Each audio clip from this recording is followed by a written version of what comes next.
अगर हम बात करते हैं क्या वाइगॉस्की की थियरी का नाम क्या है, वाइगॉस्कीज, क्योंकि इनकी थियरी के नाम पे भी एक क्वेश्चन इस बार पूछा जाने लगा है और इसमें कंफ्यूजन रहती है। थियरी तो हम पढ़ लेते हैं, ये नहीं पता होता नाम क्या है। तो वाइगॉस्कीज सोशियो कल्चरल अप्रोच, मैंने यूट्यूब पे प्रीवियसली कराया हुआ भी है, सोशियो कल्चरल अप्रोच, यानी वाइगॉस्की का सामाजिक सांस्कृतिक उपागम इसको हम कह सकते हैं। ये थियरी किस बारे में है? अगेन जैसे पियाजे ने कॉग्निटिव डेवलपमेंट की थियरी दी है। कॉग्निटिव का मतलब है संज्ञान, हमारे दिमाग से संबंधित चीजें जिससे हम नॉलेज क्रिएट कर पाते हैं। थिंकिंग हो गया यानी चिंतन हमारा, रीजनिंग यानी तर्क करना, सारे काम दिमाग से होते हैं। तो थिंकिंग, रीजनिंग, प्रॉब्लम सॉल्विंग, समस्या समाधान, डिसीजन मेकिंग, दिमाग से लेते हो ना डिसीजन, निर्णय जो आप बना पाते हैं, ठीक है ना, निर्णय निर्माण की क्षमता कह लीजिए, है ना। मेमोरी वो भी दिमाग से संबंधित है, स्मृति। परसेप्शन, आपके 5 सेंसेस, आपके ब्रेन तक इंफॉर्मेशन पहुंच रहे हैं, दिमाग से हो रहा है ना। डिसीजन मेकिंग, मेमोरी, लैंग्वेज, ये सब, थिंकिंग, प्रॉब्लम सॉल्विंग, रीजनिंग, ये कहाँ से संबंधित हैं? सब के सब किससे संबंधित हैं? दिमाग से संबंधित हैं। तो हमारे संज्ञान की यानी हमारे कॉग्निशन का डेवलपमेंट कैसे होता है उसके बारे में है ये। तो डेवलप किस के बारे में है? कॉग्निटिव डेवलपमेंट के बारे में, संज्ञानात्मक के ज्ञान को कैसे निर्मित करते हैं उसके बारे में ये थियरी है। पियाजे की थियरी का नाम ही कॉग्निटिव डेवलपमेंट है, जीन पियाजेस कॉग्निटिव डेवलपमेंट, यानी पियाजे का संज्ञानात्मक विकास का सिद्धांत नाम है। इनकी थियरी का नाम कॉग्निटिव डेवलपमेंट नहीं है, सोशियो कल्चरल अप्रोच है, सामाजिक सांस्कृतिक उपागम है, लेकिन थियरी कॉग्निटिव डेवलपमेंट पे ही है। 3 कॉग्निटिव डेवलपमेंट की थियरी हैं जो हमें किसी भी टीचिंग एग्जाम के लिए जनरली पढ़नी होती हैं। एक जीन पियाजे हैं, Jean Piaget's cognitive development, Vygotsky's socio cultural approach, और थर्ड है जेरोम ब्रूनर का कॉग्निटिव डेवलपमेंट का सिद्धांत, जिसपे हमने कल लास्ट क्वेश्चन में बात की थी। एनेक्टिव, आइकॉनिक और सिंबॉलिक स्टेज और स्पाइरल करिकुलम की जो बात कौन करते हैं? जेरोम ब्रूनर करते हैं। तीनों में एक समानता है, चाहे वो पियाजे हो, चाहे वो वाइगॉस्की हो, चाहे वो, लिख लेते हैं यहाँ पे, कोई जल्दी नहीं है, अभी शुरू करेंगे, पहले क्वेश्चन पे आएंगे। जीन पियाजे, लेव वाइगॉस्की, लेव साइमन वाइगॉस्की नाम है इनका, है ना। पियाजे स्विस साइकोलॉजिस्ट थे, ये रशियन साइकोलॉजिस्ट हैं, मतलब थे। और ब्रूनर की बात आती है, जेरोम ब्रूनर, ये आई बिलीव अमेरिकन है, जेरोम ब्रूनर। तीनों में समानता है कि तीनों कंस्ट्रक्टिविस्ट हैं, यानी रचनावादी हैं, जिसको एनसीएफ फॉलो करता है, जिसको नई एजुकेशन पॉलिसीज फॉलो करेंगी। एक थॉट है, स्कूल ऑफ थॉट है कंस्ट्रक्टिविज्म। तो पियाजे क्या है? रेडिकल कंस्ट्रक्टिविस्ट हैं, यानी ये हार्डकोर बच्चे की एक्टिविटी पे फोकस करते हैं, रचनावादी हैं, लेकिन पूरी तरह से बच्चे की एक्टिविटी ज्यादा महत्वपूर्ण है इनके लिए। वहीं वाइगॉस्की क्या है? सोशल कंस्ट्रक्टिविस्ट हैं या सोशियो कंस्ट्रक्टिविस्ट हैं, यानी सामाजिक रचनावादी हैं। ये समाज की भूमिका को ज्यादा मानते हैं नॉलेज के कंस्ट्रक्शन में, ठीक है ना। इतनी बात क्लियर है या नहीं है? होनी तो चाहिए। फिर क्या बात आती है, हमने ब्रूनर की बात कर लेते हैं। तो ब्रूनर कॉग्निटिव एस्पेक्ट्स या थिंकिंग एस्पेक्ट्स पे ज्यादा फोकस करते हैं, ठीक है ना। तो ये एक बेसिक बात हो गई तीनों के ही बारे में। वाइगॉस्की की थियरी में 3 बातें मुख्य रूप से याद रखनी होती हैं, जो मैं आपको बताती भी हूँ। ट्रिक, SCL, जैसे BPL होता है ना, बिलो पॉवर्टी लाइन, उसी तरह से हमने SCL बनाया हुआ है, सोसाइटी, कल्चर और लैंग्वेज। इन 3 चीजों के अराउंड इनकी पूरी थियरी घूमती रहती है और यहीं से आंसर निकल जाएगा आपका, ठीक है जी। तो समझते हैं कहानी क्या है। Lev Vygotsky's theory mainly focus on explaining the impact of dash on dash development, यानी लेव वाइगॉस्की का सिद्धांत मुख्यतः है डैश के डैश विकास पर पड़ने वाले प्रभाव की व्याख्या करता है। आप देखिए अपना SCL में से कोई एक फिट हो जाएगा, सोसाइटी, कल्चर, लैंग्वेज में से। बायोलॉजिकल मैचुरेशन यानी हेरिडिटी, मैचुरेशन किससे संबंधित है? आनुवांशिकता से। हेरिडिटी की बात पियाजे करते हैं, जेनेटिक्स की बात पियाजे करते हैं। वाइगॉस्की जेनेटिक्स की, हेरिडिटी की बात, बायोलॉजिकल मैचुरेशन की बात नहीं करते। ये इनका क्रिटिसिज्म भी है कि इन्होंने एज को महत्व नहीं दिया, यानी हेरिडिटी को उतना महत्व नहीं दिया। इन्होंने समाज में कैसे आप किन लोगों के बीच रह रहे हैं, कैसे लोगों के साथ आप अन्योन्य क्रिया कर रहे हैं, कैसी किताबें पढ़ रहे हैं, उन सब पे फोकस है। तो ये तो गलत हो गया, इमोशनल की तो बात ही नहीं बची। एट्रीब्यूशन, पैटर्न, मॉरल, इन सब की भी बात नहीं करता इनमें से कोई भी। रिवॉर्ड एंड पनिशमेंट की बात कोई भी कंस्ट्रक्टिविस्ट यानी रचनावादी नहीं करेगा, ये बिहेवियरिस्ट लोग करते हैं। तो एक ही उत्तर सही है कि वाइगॉस्की की जो थियरी है वो मेनली कल्चरल टूल्स, यानी कल्चरल टूल्स क्या है हमारे लिए? रामायण, महाभारत, ये सब क्या हो सकते हैं? कल्चरल टूल्स हो सकते हैं, यानी हमारी संस्कृति में चल रही चीजें हैं जिससे हमारी समझ का विकास होगा। Cultural tools on cognitive development, यानी हमारे संज्ञान का विकास होता है संस्कृति में चल रही चीजों से, ठीक है, क्लियर है, कोई दिक्कत नहीं है। हाँ, तो C option is the right answer. कि लेव वाइगॉस्की का सिद्धांत मुख्यतः सांस्कृतिक उपकरणों व संज्ञानात्मक विकास पर पड़ने वाले प्रभाव की बात करता है। Vygotsky's theory, a teacher should, teacher को किस चीज पे फोकस करना चाहिए।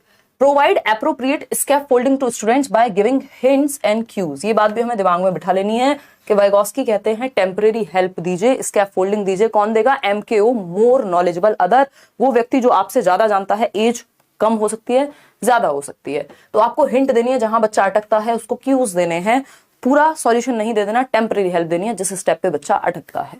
बात तो सही लग रही है। फिर भी देखते हैं B option, restrict collaboration and discussion, जबकि जो व्यक्ति समाज से सीखने की बात करेगा, सोशियो कंस्ट्रक्टिविस्ट है, वो कोलैबोरेशन की, ग्रुप में सीखने की, सहयोग की बात ज्यादा करेगा। ये कह रहे हैं सहयोग की बात मत करो, सहभागिता की चर्चाओं पे प्रतिबंध लगा देंगे वाइगोस्की, ऐसा नहीं है। Practice total non interference of adults, adults को बिल्कुल लाइफ से हटा दो, कोई दादी नानी की कहानियां मत सुनो, कोई इंटरेक्शन मत करो, कुछ सीखो मत, कहीं जाओ मत, ऐसा भी नहीं कहते Vygotsky.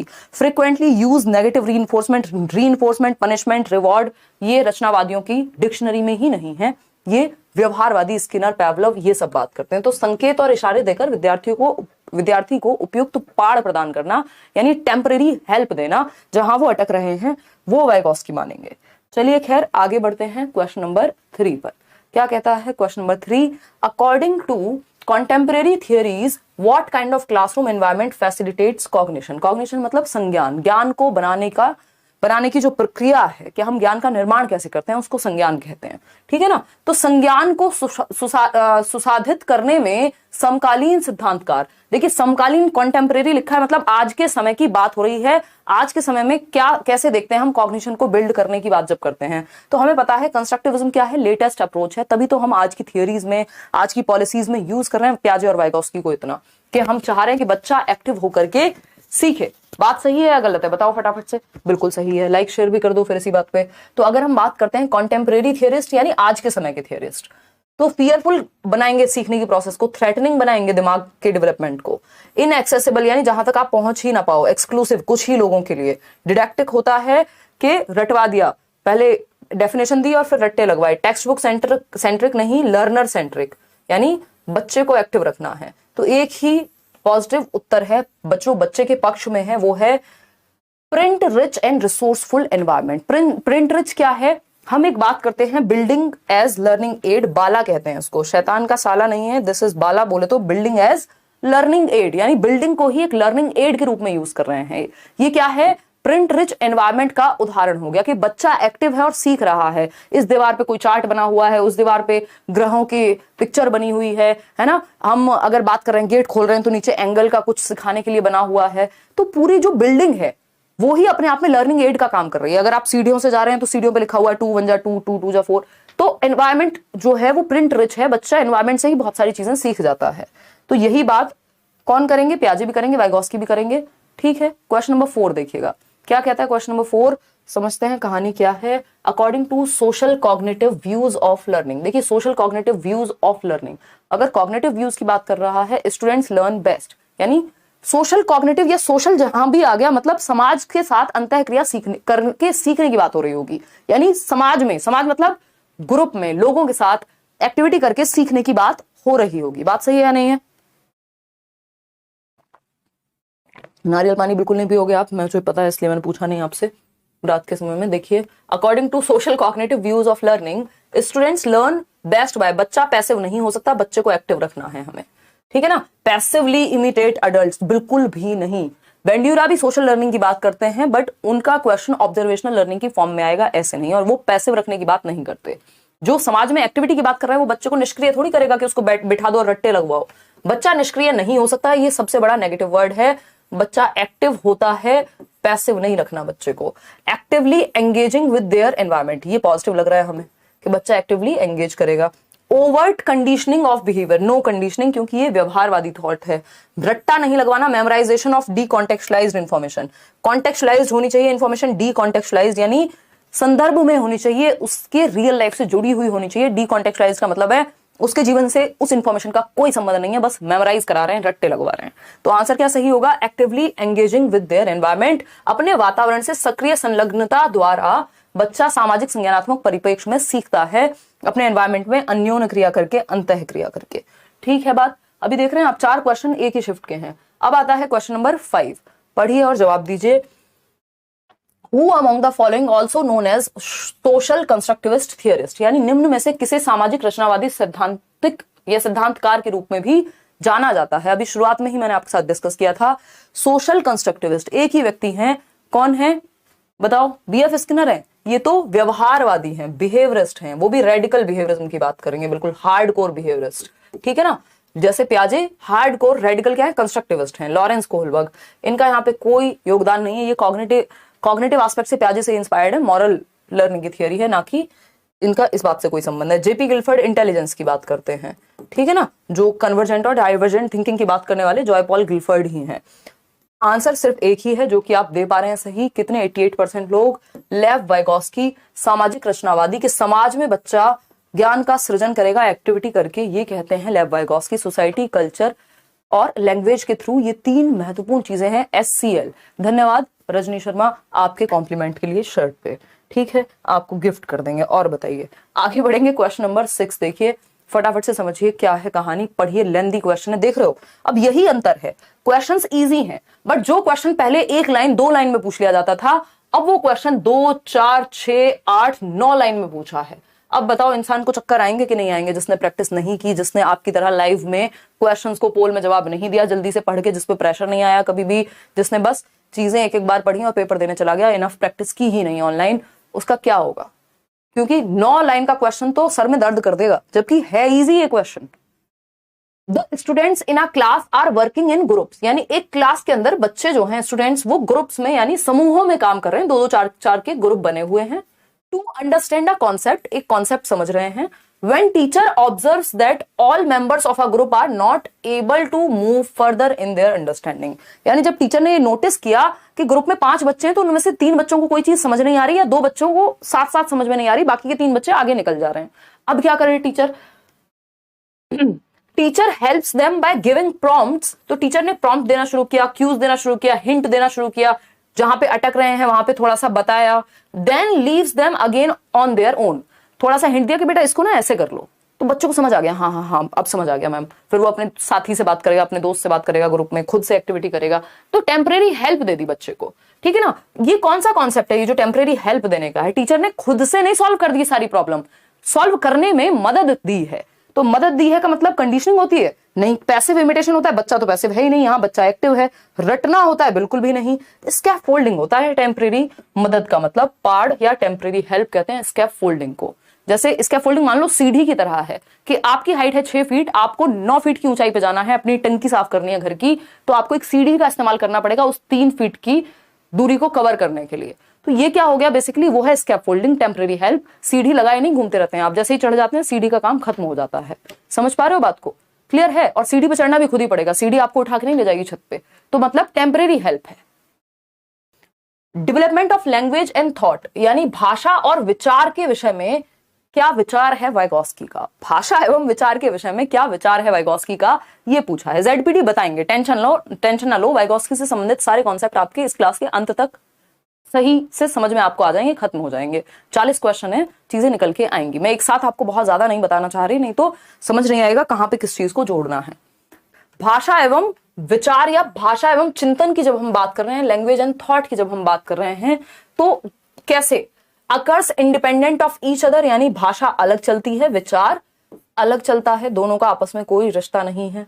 Occurs independent of the socio cultural context, यानी सामाजिक सांस्कृतिक संदर्भ से स्वतंत्र होते हैं। मतलब भाषा और विचार कुछ और ही होगी। अगर मैं भारत में रह रही हूं तो मेरी भाषा हिंदी होगी ही नहीं, मुझे तो हिंदी के बारे में पता ही नहीं है कुछ कैसे बोलते हैं। ये इसका मतलब यही है जो ये लिखा हुआ है कि occurs independent of the socio cultural context, यानी सामाजिक सांस्कृतिक संदर्भ से स्वतंत्र होता है। स्वतंत्र का मतलब जिस संस्कृति में आप रह रहे हैं, जिस समाज में आप रह रहे हैं, उस समाज से आपकी भाषा का और आपके विचारों का कोई ताल्लुक नहीं है। भैया हमारे तो एग्जाम्पल्स भी, हमारी भाषा भी, हमारे विचार भी, सब कुछ प्रभावित होता है जिस संस्कृति में हम रहते हैं। कैसे लॉकडाउन में रामायण चल रही थी तो आप उस तरह से सोच रहे थे, हमने क्या देखा है बड़े होते हुए हमारे टीवी में, हमारे न्यूज पे, वो भी हमारी संस्कृति, हमारी भाषा से प्रभावित है। तो हम ये नहीं कह सकते कि भाषा का और संस्कृति का कोई रोल नहीं है हमारी लैंग्वेज और थॉट पे, ये तो एकदम खराब बात हो जाएगी। Is inter related since they interact in myriad ways to influence each other, यानी एंडलेस वेज में वो क्या है, इंटरेक्ट करते हैं। आप जिस लैंग्वेज का प्रयोग कर रहे हैं सोचने में और जिस कल्चर से इंफॉर्मेशन आपके पास आ रही है वो दोनों मिलकर के एक समझ बना रहे हैं आपकी। बात तो सही लग रही है। Is influenced by heredity only not environmental factors. ऐसा कैसे हो सकता है कि लैंग्वेज, अगर आप बच्चे को बचपन से एक वैक्यूम में एक बंद जगह में रख दीजिए जहां उससे कोई बात नहीं करता, क्या वो हेरिडिटी की वजह से लैंग्वेज सीख जाएगा? नहीं सीख पाएगा। वो बन जाएगा मोगली, मूवी देखिए ना, तो वो फिर जंगल की ही भाषा में बात करेगा। अगर उससे कोई बात ही नहीं करता कभी तो वो कहां से भाषा सीख जाएगा? तो सोसाइटी का भी बहुत बड़ा रोल है, सिर्फ हेरिडिटी का नहीं है लैंग्वेज में, कि एनवायरमेंट का कोई रोल ही नहीं है ना। तो ये दोनों तो हट गए। अब occurs independent of each other. देखिए वाइगॉस्की ये कहते हैं, कई लोगों को ये गलत फहमी है कि लैंग्वेज एंड थॉट का कोई आपस में रिश्ता नहीं है। लैंग्वेज एंड थॉट क्या होते हैं? इंटर रिलेटेड होते हैं।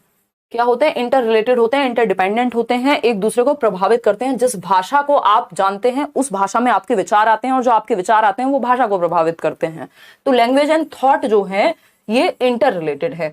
बस वाइगॉस्की क्या कहते हैं, शुरुआत के जीवन में कुछ साल तक ये पैरेलल चलते हैं। पैरेलल मतलब समानांतर चलते हैं, इंडिपेंडेंट चलते हैं, बाद में जाकर के मर्ज हो जाते हैं, है ना।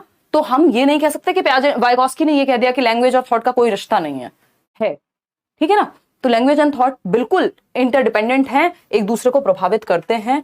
तो उस हिसाब से हम क्या कहेंगे कि is interrelated since they interact in myriad ways to influence each other।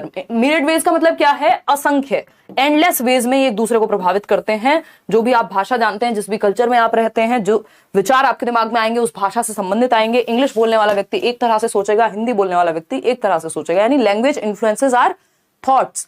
ये ली वोर्फ का भी कॉन्सेप्ट है। एक व्यक्ति है ली वोर्फ।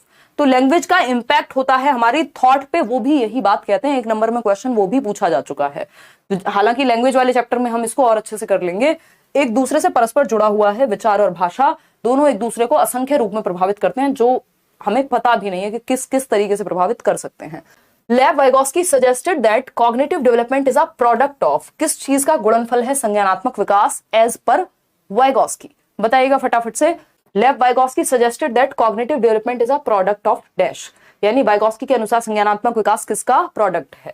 94% लोग सी उत्तर दे रहे हैं। जेनेटिक, देखो जेनेटिक्स को तो इन्होंने इग्नोर ही कर दिया वाइगॉस्की ने। इस बात पे तो इनकी आलोचना होती है कि बायोलॉजिकल एस्पेक्ट को ध्यान में नहीं रखते, इनके लिए जेनेटिक्स मैटर नहीं करते, इनके लिए एज मैटर नहीं करती, इनके लिए आप क्या इंटरेक्ट कर रहे हैं सोसाइटी और कल्चर में उससे आपकी समझ बनेगी।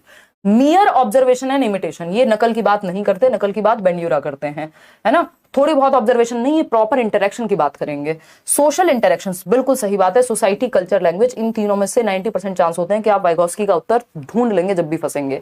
सामाजिक संपर्कता या अंतःक्रिया या अन्योन्य क्रिया का प्रोडक्ट है आपका दिमाग का विकास, समाज में इंटरेक्शन से होता है। आइडेंटिटी फॉर्मेशन की यहां कोई बात इन्होंने की नहीं है, उसकी बात कौन करेगा? एरिक एरिक्सन करेंगे।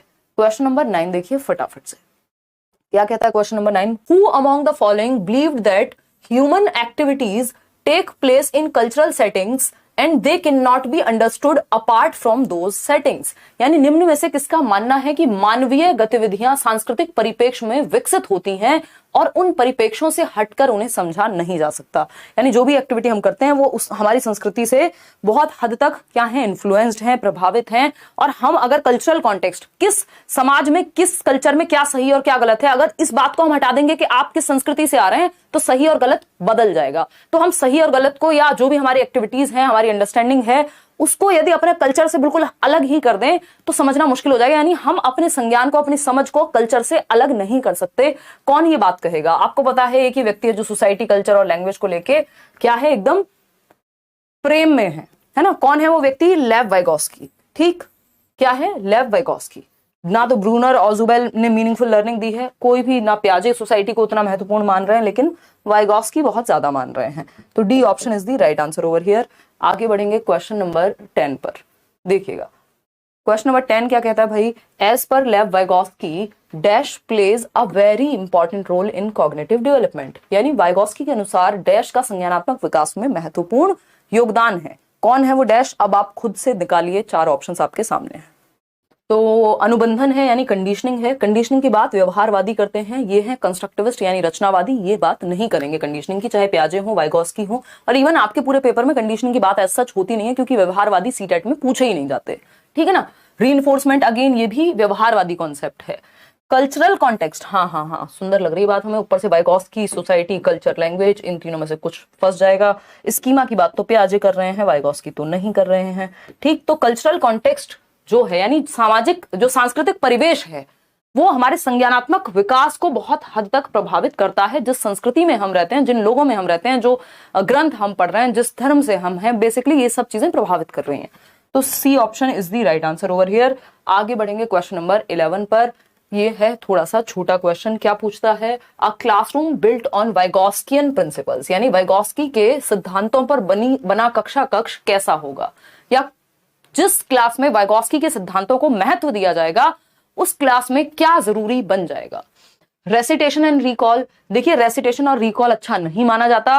रेसिटेशन एक बार को चलो कविता का आप वाचन कर रहे हो समझ में आता है, बट रटना हो गया। रिकॉल मतलब आपने कोई नंबर याद किया था, आप उसको डेफिनेशन याद की थी, उसको बता रहे हैं। तो इसमें तो बच्चा एक्टिव नहीं है। जहां पियाजे वाइगॉस्की आते हैं वहां बच्चे को एक्टिव रहना जरूरी है, और रटने में बच्चे को एक्टिव हम नहीं मानते। कोलैबोरेटिव लर्निंग, यानी कोलैबोरेटिव मतलब सहयोगात्मक अधिगम। सहयोग के लिए क्या होगा? 2 या 2 से अधिक लोग लगेंगे तभी तो सहयोग हो पाएगा, यानी ग्रुप में सीखने की बात हो रही है। और ग्रुप किसका पार्ट होता है? सोसाइटी का। तो सोसाइटी, कल्चर, लैंग्वेज।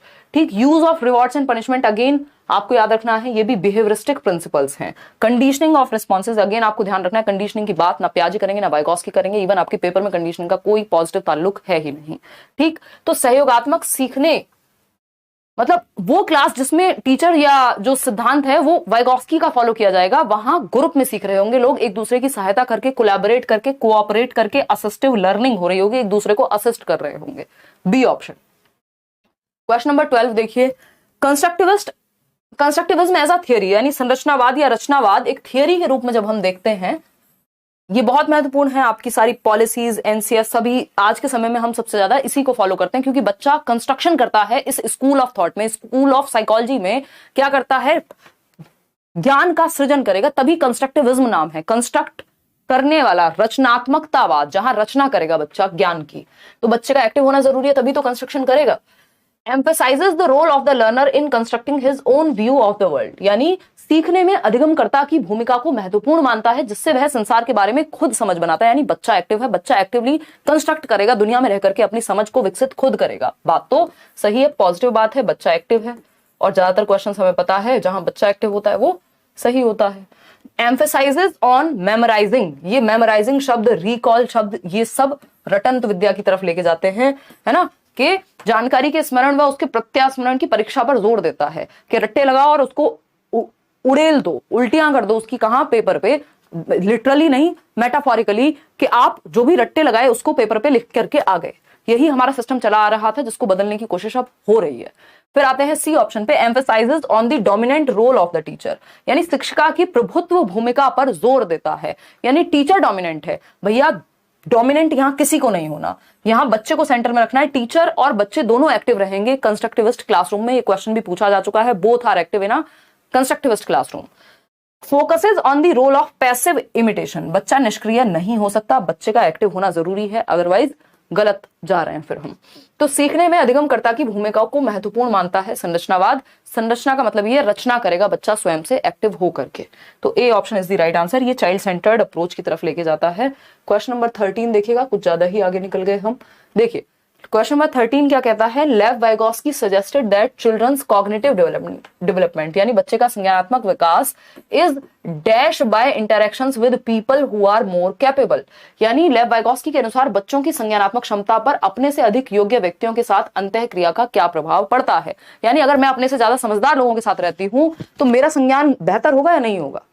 भाई कहा जाता है ना, you are the average of 5 people you live with और यू लिव अराउंड, मतलब आप क्या हैं? औसत हैं उन 5 लोगों का जो सबसे क्लोज आपके रहते हैं, है ना। तो वो कैसे हैं भाई? अगर आप अपने से मूर्ख लोगों के साथ रहेंगे तो आप उस तरफ जाएंगे, और अगर आप अपने से समझदार लोगों की तरफ साथ रहते हैं तो वो आपको उस तरफ लेकर के जाएंगे, ठीक है ना। तो इसका मतलब क्या हुआ? लेव वाइगॉस्की सजेस्ट करते हैं कि चिल्ड्रंस कॉग्निटिव डेवलपमेंट, यानी बच्चे का जो संज्ञान है, is dash by interactions with people who are more capable, कैसा होता है? उन लोगों के साथ अंतःक्रिया करने पे जो उनसे ज्यादा योग्य हैं, यानी वो व्यक्ति जो मुझसे ज्यादा जानता है उससे मुझे फायदा होगा, नुकसान होगा? नॉट इंपैक्टेड, कोई फर्क नहीं पड़ेगा, नेगेटिवली इंपैक्ट होगा, फैसिलिटेटेड या फिर डिक्रीज्ड। तो वाइगॉस्की तो भाई कहेंगे कि फैसिलिटेट होगा अगर बच्चा सुसाधित होगा, संज्ञान जो है वो बेहतर होगा यदि अपने से ज्यादा कैपेबल लोगों के साथ आप हैं या बच्चा इंटरेक्ट करता है, अंतः क्रिया करता है। इनको मोर नॉलेजेबल अदर भी कह सकते हैं, यानी ज्यादा जानने वाले अन्य। भाई मेरा एक दोस्त जिसको मैथ्स अच्छे से आता है और मुझे इंग्लिश अच्छे से आती है, तो वो मुझसे मैथ्स सीख पाएगा, मैं उससे इंग्लिश सीख पाऊंगी। ये क्या हुआ? ये हुआ फैसिलिटेशन, सुविधा होगी, सुसाधित होगा ज्ञान कैपेबल लोगों के साथ रहने से। तो C option is the right answer, यही वाइगॉस्की कह रहे हैं। आगे बढ़ेंगे, क्वेश्चन नंबर 14। क्या कहता है question number 14? According to Lev Vygotsky learning, यानी वाइगॉस्की के अनुसार अधिगम क्या है, बताइएगा। पहला ऑप्शन है is a measurable change in behaviour. Measurable change in behaviour या relatively permanent change in behaviour, ये सब व्यवहारवादी परिभाषाएं हैं। बी ऑप्शन है can not be separated from its social context, यानी सीखने को सामाजिक परिवेश से अलग होकर नहीं देखा जा सकता। यानी जिस समाज, जिन लोगों में आप रह रहे हैं, जिस संस्कृति में आप हैं, अधिगम भी उससे प्रभावित 100% होगा, ऐसा वाइगॉस्की मानते हैं। We can not separate learning from its social context, ऐसा वाइगॉस्की कहेंगे। बात तो सही है। सी ऑप्शन पढ़ लेते हैं। Depends on positive and negative reinforcement. Reinforcement, conditioning, ये वाले पॉइंट्स तो हटा ही दीजिएगा जब भी आप पियाजे वाइगॉस्की सॉल्व कर रहे हो। फिर आता है D option, includes attentional processes and stores of memory, यानी मेमोरी में भर लो अटेंशन दे करके, इसको रटना कहते हैं। ठीक है ना? तो बच्चा सबसे ज्यादा एक्टिव कहां है? यहां के जो आपकी लर्निंग है उसको can not be separated from it social context, आप सामाजिक संदर्भ से नहीं हटा सकते। समाज में अन्योन्य क्रिया करने से ही लर्निंग होती है, इसको अलग नहीं किया जा सकता लर्निंग और इसके सोशल कॉन्टेक्स्ट को। क्या समझे? समझे कि नहीं समझे? बिल्कुल समझ गए, बी ऑप्शन। चलिएगा, अगर हम बात करते हैं, इसको पढ़ना था ध्यान से कि कैन नॉट बी सेपरेटेड, मतलब सामाजिक परिप्रेक्ष्य से अलग नहीं किया जा सकता। ये नहीं कह रहे हम कि सोसाइटी से सीखा नहीं जा सकता, पढ़ के गलत नहीं समझना है।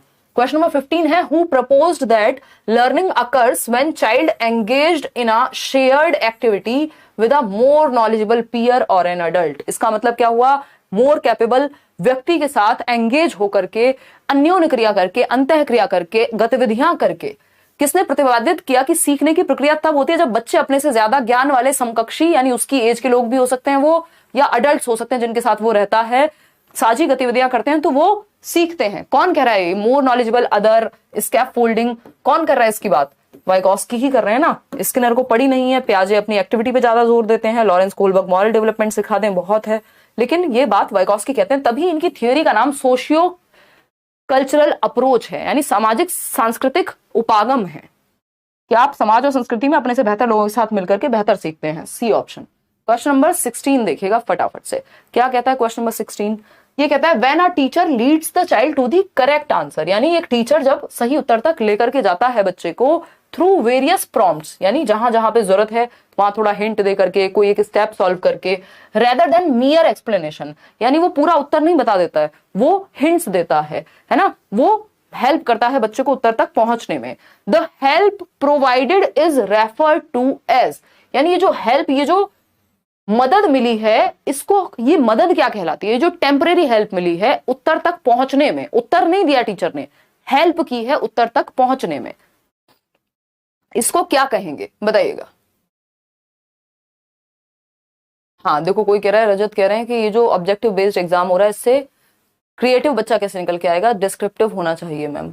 रजत, जब बड़ी जनसंख्या पे या बड़ा सैंपल पे हमको कम बायसनेस के साथ लोग चाहिए होते हैं, तो हम क्या करते हैं? ऑब्जेक्टिव या एमसीक्यू बेस्ड एग्जाम्स का प्रयोग करते हैं, ठीक है ना, क्योंकि इसमें बायसनेस की बहुत ही कम संभावना है और ज्यादा पॉपुलेशन को आप एक साथ बिठा सकते हो। फिर उसके लिए इंटरव्यू में आप देख सकते हो, क्रिएटिविटी ही चेक करनी है तो देखिएगा। स्कैफोल्डिंग कहलाएगा, डायरेक्ट इंस्ट्रक्शन होता है, बस दिमाग में भर दिया आपने, फिर तो एक्सप्लेनेशन ही कर देते ना टीचर, हिंट की क्या जरूरत थी? कंडीशनिंग, भैया कंडीशनिंग नहीं है ये, रीइंफोर्समेंट की बात वाइगॉस्की करेंगे ही नहीं, ना कंडीशनिंग की। तो ये क्या है? स्कैफोल्डिंग है, पाड़ है, टेम्परेरी हेल्प है। क्या है? टेम्परेरी हेल्प है। इतनी बात क्लियर है हमें।